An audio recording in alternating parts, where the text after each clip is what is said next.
The black mail-order bride was still a virgin at 40, until the cowboy asked to stay in her cabin, words she never thought she'd speak as the storm-battered giant collapsed against her mountain doorframe. The townsfolk below whisper she's cursed, unnatural, destined to die alone in that wind-swept cabin where no decent woman belongs. They've written her story already, the spinster who failed at her one purpose, growing stranger and more bitter with each passing winter. But this frozen cowboy carries more than just gratitude for her shelter. He brings news that will force her to choose between a loveless marriage and losing everything she never knew she had.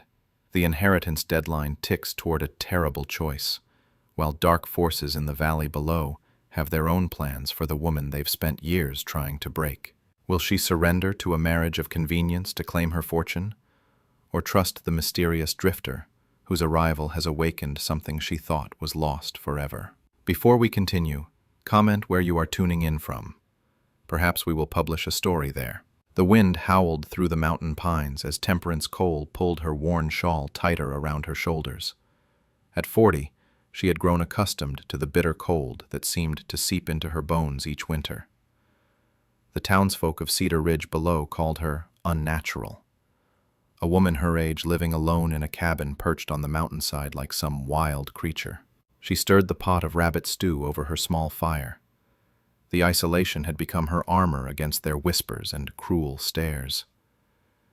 15 years had passed since her mail-order bride arrangement fell apart.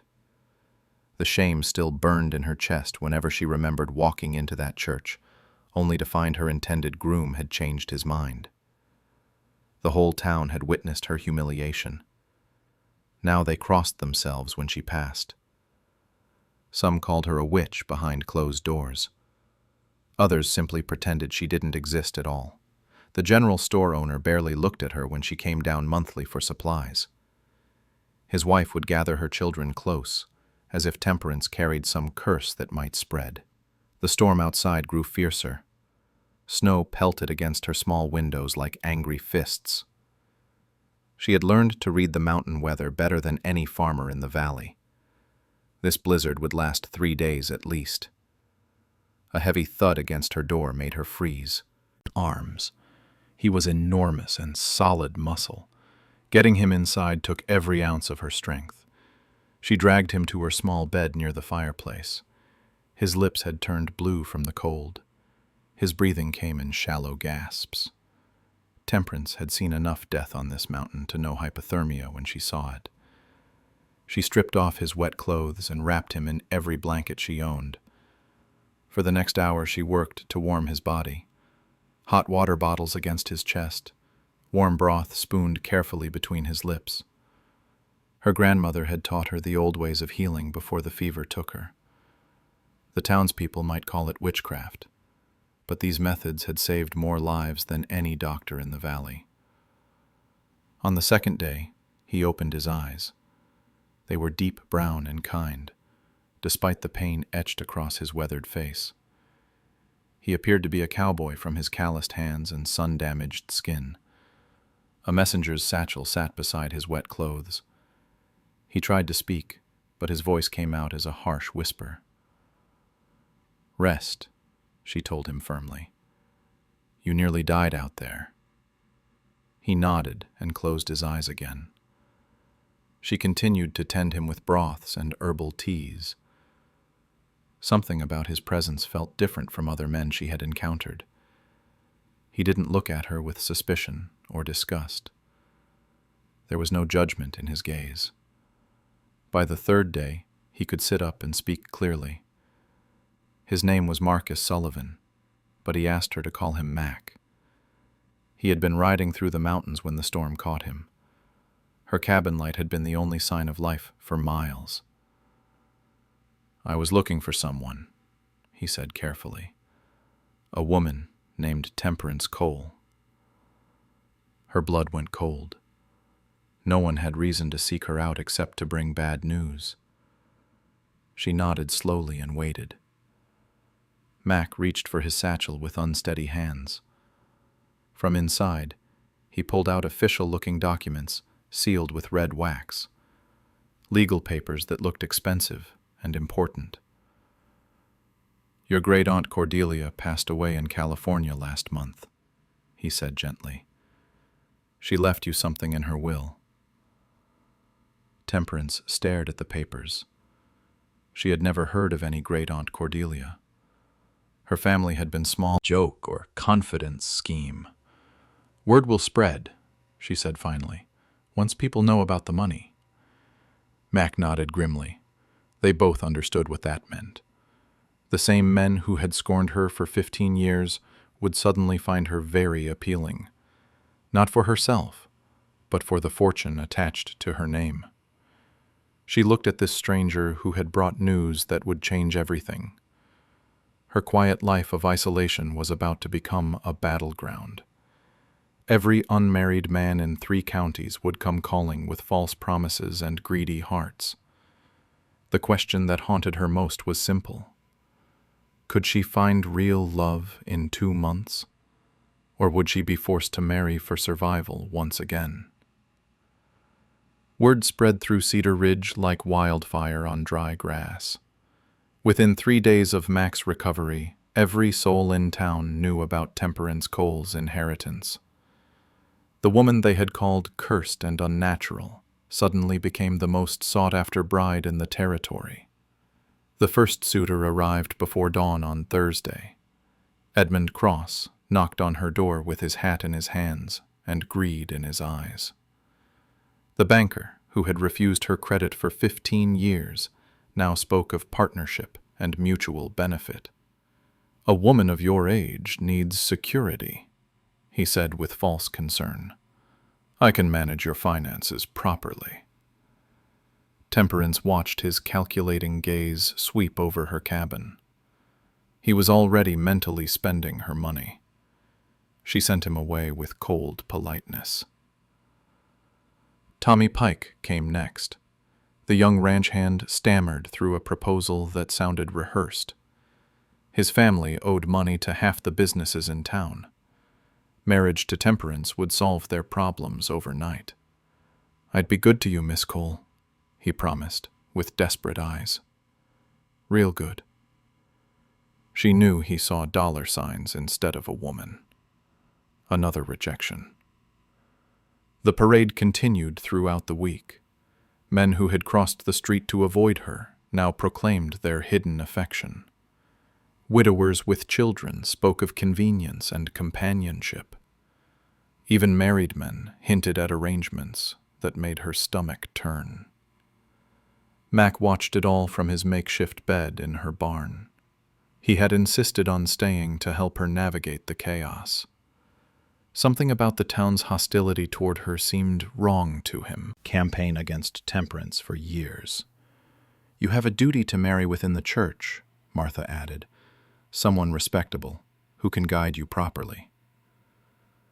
The Reverend's pale eyes glittered with interest. He was a widower himself, a man of influence who could protect her fortune from unscrupulous men. The irony wasn't lost on Temperance.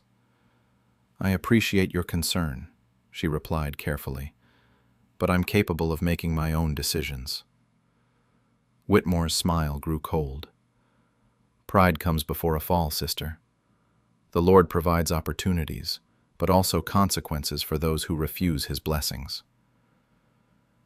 After they left, Mac emerged from the barn with troubled expression. He had been listening from the shadows. "There's something off about that preacher," he said quietly, "and the whole situation in this town." Mac had begun asking subtle questions during his recovery. Why did so many mail-order bride arrangements fail in Cedar Ridge? Why were the children constantly sick despite having a doctor? Why did single women seem to disappear or die young? The patterns bothered him. As a former lawman, he recognized the signs of systematic corruption. Someone was pulling strings behind the scenes. Meanwhile, Temperance found herself drawn to Mac's steady presence. He treated her with genuine respect that felt foreign after years of scorn. When she cooked, he helped with dishes. When she tended her small garden, he repaired broken fence posts without being asked. Most importantly, He never mentioned the inheritance unless she brought it up first. He seemed to value her company for its own sake. Their conversations flowed easily from books to weather to dreams they had abandoned long ago. "Why did you become a messenger?" she asked one evening as they sat by her fire. "Used to be a sheriff down in Texas," Mac replied. "Got tired of fighting corruption that went all the way to the top. Figured carrying mail was honest work." She sensed deeper pain in his words. Someone had betrayed his trust badly. They shared that wound, even if their circumstances differed. The deadline loomed closer each day. 6 weeks remained before she had to marry or lose everything. The pressure from townspeople intensified. They spoke of duty and responsibility. Some hint than fancy doctors with their bleeding and purging. Mac filed that information away. A woman with genuine healing abilities living alone on a mountain. A town that shunned her, despite needing her skills. Children mysteriously falling ill while their doctor prescribed useless treatments. The pieces suggested a larger conspiracy. Someone benefited from keeping Temperance isolated and desperate. Someone who now faced losing control due to her sudden wealth. As the 7th week began, Mac made a decision. He would stay and help her fight whatever forces wanted to destroy her. The woman who had saved his life deserved better than a marriage of convenience to greedy men. The question was whether they could uncover the truth before time ran out. The crisis began on a Tuesday morning when Sarah Miller burst through Temperance's door carrying her burning child. Little Beth's fever had spiked so high she was convulsing in her mother's arms. Dr. Harrison's laudanum had made everything worse. "Please," Sarah sobbed.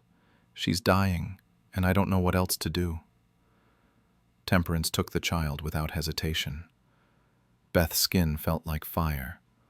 Her breathing came in rapid, shallow pants. This wasn't ordinary sickness. Something had poisoned her system. Mac watched from the corner as Temperance transformed into someone completely different. Her movements became precise and confident. She prepared remedies with the skill of a trained physician. Her knowledge ran deeper than simple mountain folk wisdom. She stripped Beth down and bathed her in cool water mixed with willow bark. The child's temperature began dropping within minutes. Next came teas brewed from specific combinations of herbs. Each remedy targeted different symptoms with scientific precision. "How do you know all this?" Mac asked quietly. "My grandmother was a healer back in Virginia," Temperance explained while monitoring Beth's pulse. "Taught me everything before the fever took her. Said knowledge like this shouldn't die out." The memory carried old pain. Temperance had been 16 when influenza swept through their county. The white doctor refused to treat their family. Her grandmother's remedies had saved dozens of neighbors, but couldn't save herself in the end. "I studied every medical with sick children. The same mysterious fever, the same failure of Dr. Harrison's treatments, the same miraculous recovery under Temperance's care." Mac began noticing disturbing patterns. The children's symptoms suggested deliberate poisoning rather than natural illness. Someone was making them sick on purpose. "Show me Dr. Harrison's medicines," he requested during Beth's follow-up treatment. Sarah produced a brown bottle labeled with fancy script. Mac examined the contents carefully. His years as a lawman had taught him to recognize various toxins. This medicine contained substances that would make symptoms worse rather than better. "This isn't medicine," he told Temperance grimly. "It's poison, disguised as treatment." They tested the liquid on a sick rabbit Mac trapped. The animal's condition deteriorated rapidly. Clear evidence of deliberate harm. Mac's investigation skills combined powerfully with Temperance's medical knowledge. He provided the analytical thinking, while she supplied the expertise to understand what they found. Their partnership felt natural and efficient. More evidence emerged as Mac explored the town. He discovered that Reverend Whitmore controlled the mail delivery system. Letters to and from single women often went missing. Marriage arrangements mysteriously failed when couples seemed well matched. "He's been sabotaging relationships for years," Mac explained to Temperance, "keeping women isolated and dependent on the church." The pattern extended beyond romance. Whitmore influenced business decisions and medical treatments. He recommended Dr. Harrison to families.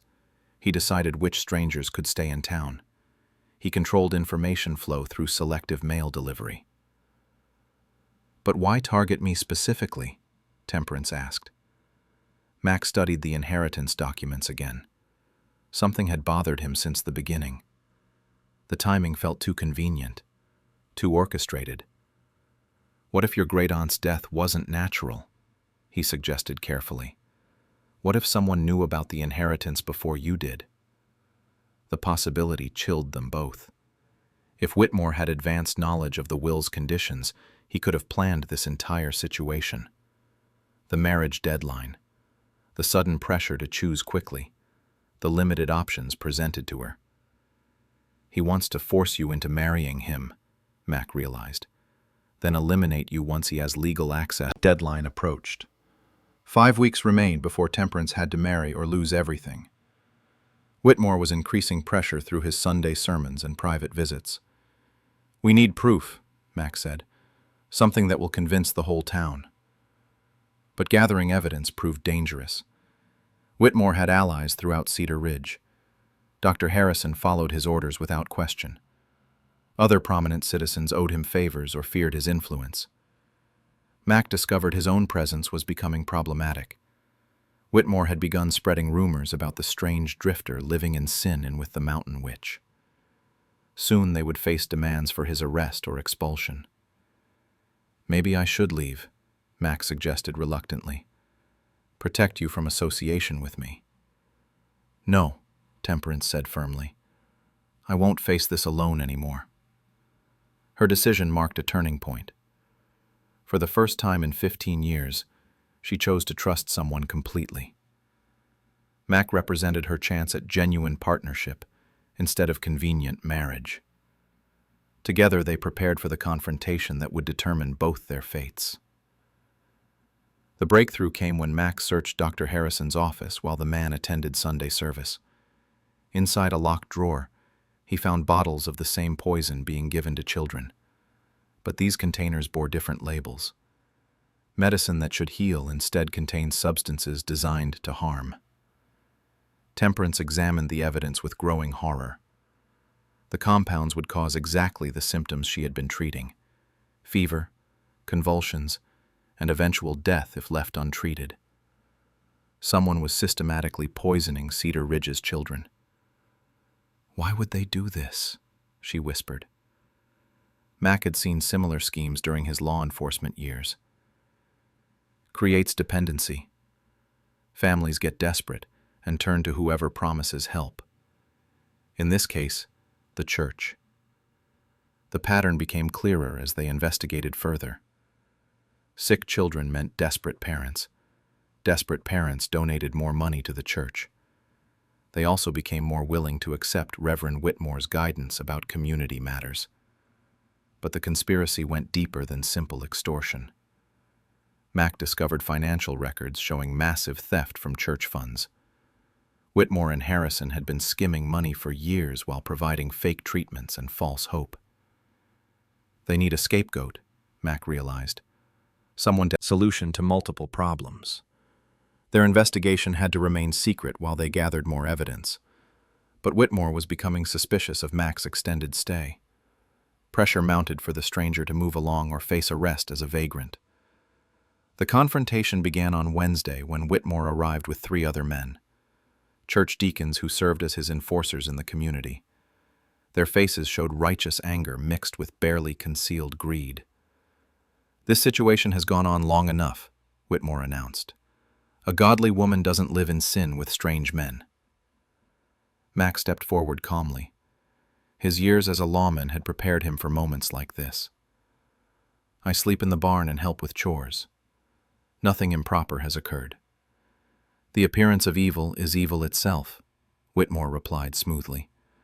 Miss Cole must choose between marriage and scandal. Temperance felt the walls closing around her. 4 weeks remained before the inheritance deadline. Whitmore was eliminating her options systematically. I need time to pray and consider, she said carefully. Time for what? More sinful behavior with this drifter? Whitmore's mask slipped slightly. His true nature showed through the religious facade.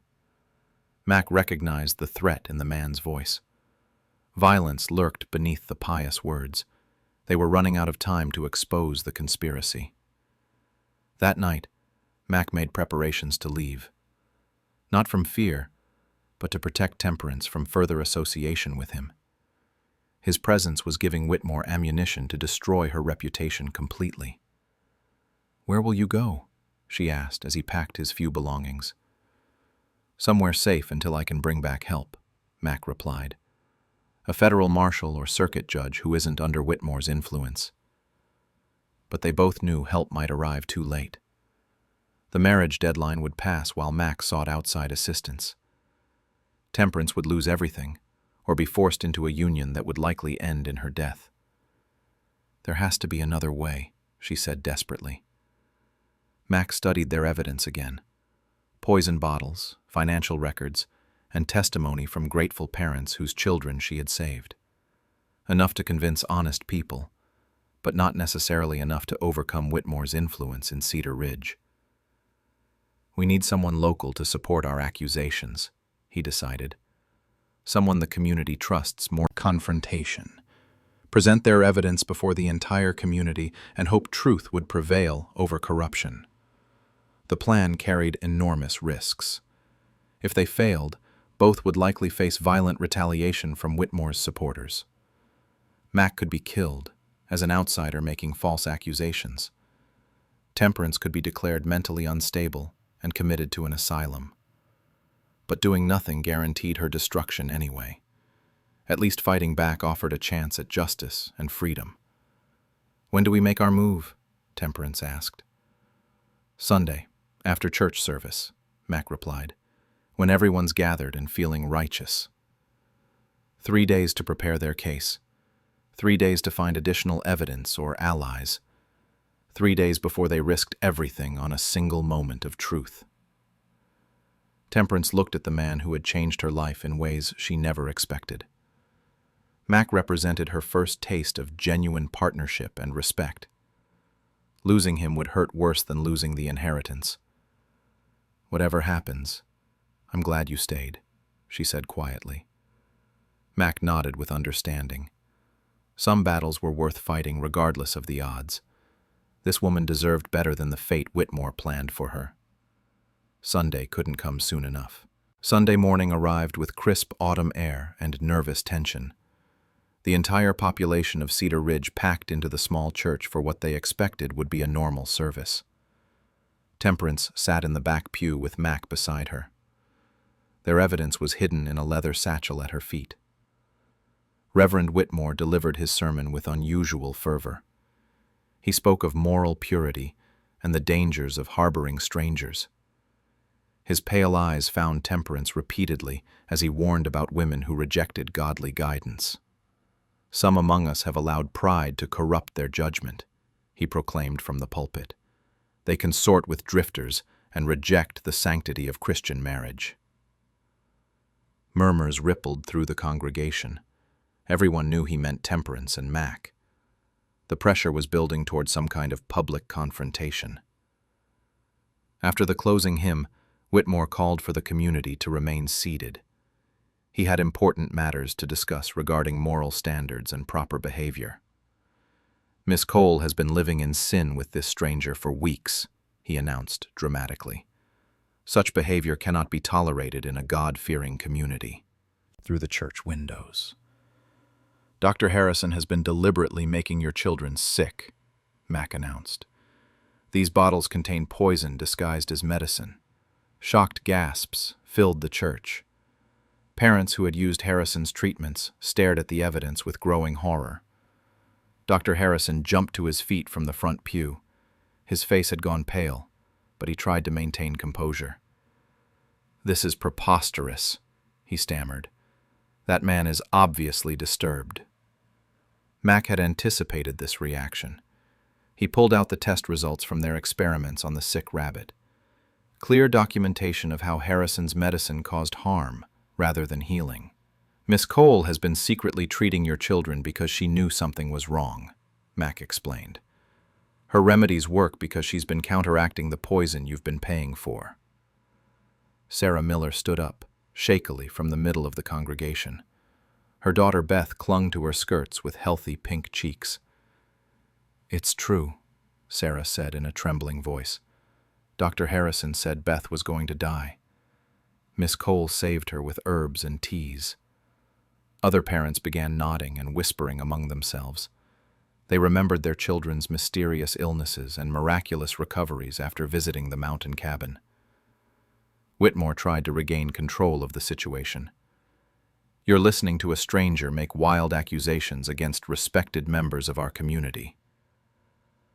But Mac wasn't finished. He produced the financial records showing theft from church funds, evidence of mail tampering that had destroyed marriage arrangements, a pattern of suspicious deaths among single women who had inherited property or refused proposals. "Your reverend has been systematically poisoning children and stealing from the church," Mac declared, while eliminating women who threatened his control. The congregation erupted in angry voices and demands for explanation. Whitmore's authority crumbled as people saw the documented evidence of his crimes. Dr. Harrison broke under the pressure. His guilty conscience finally overcame his fear of Whitmore's retaliation. "I never wanted to hurt anyone," he confessed desperately. "Reverend Whitmore said it was God's will, that we were testing their faith." The admission hit the church like a physical blow. Parents realized their children had suffered needlessly for years. Money they had donated, thinking it went to, "Someday I might need protection." She produced a cloth bag filled with unopened correspondence, evidence of the systematic sabotage that had kept women isolated and dependent. "Anna Peterson got 3 marriage proposals that never reached her before she died," Martha said with tears in her eyes. "Rebecca Stone had a man coming to marry her when her letters disappeared. She took poison that winter, from despair." The weight of Martha's testimony crushed any remaining doubts about the conspiracy. She had been Whitmore's unwilling accomplice for years, while women suffered and died. Whitmore made one last desperate attempt to escape justice. He rushed toward the church door, claiming Mac was an outlaw, spreading lies to rob the community. But the parents whose children had been poisoned blocked his path. The families who had lost women to suspicious deaths demanded answers. His own congregation had become his captors. Someone had already sent for the circuit judge, who was scheduled to arrive the next morning. Whitmore and Harrison would face legal justice for their crimes. As the chaos settled, Temperance found herself surrounded by apologetic neighbors. People who had scorned her for years now understood she had been protecting their children while risking her own safety. The woman they had called a witch was actually their guardian angel. The inheritance that had seemed like a curse was now revealed as divine justice. Temperance Cole had the resources to rebuild their poisoned community into something better. But first, she had a more personal matter to resolve with the man who had made it all possible. The circuit judge arrived Monday morning to find Whitmore and Harrison locked in the church basement under guard by angry fathers. Judge William Carter had seen corruption in frontier towns before, but rarely this systematic and cruel. The evidence Mac and Temperance presented painted a clear picture of deliberate poisoning and theft spanning nearly a decade. Dr. Harrison confessed everything under oath. The slow poisoning of children to create dependency, the theft of church funds to finance their scheme, the elimination of inconvenient women who threatened their control. His guilt had been eating at him for years. Whitmore maintained his innocence until Martha Crane testified. Her bag of intercepted letters contained correspondence that would have changed dozens of lives. But the legal victory felt hollow to Temperance as she watched her neighbors process years of manipulation and lies. Children had suffered needlessly, while their parents unknowingly paid for poison. Women had died in despair, thinking themselves unloved and unwanted. The inheritance deadline loomed just 2 weeks away. With Whitmore gone, the pressure to marry had evaporated. But Temperance found herself more confused than relieved. Freedom to choose meant confronting what she truly wanted. Mac had barely spoken since the trial ended. He helped pack evidence and answered the judge's questions with professional detachment. But something had changed between them during the intense weeks of investigation. "Are you planning to leave now?" she asked as they walked back to her cabin. Mac stopped walking and studied her face carefully. "Do you want me to stay?" The simple question carried enormous weight. Not stay as a temporary helper or protector. Stay as a partner, choosing to build a life together.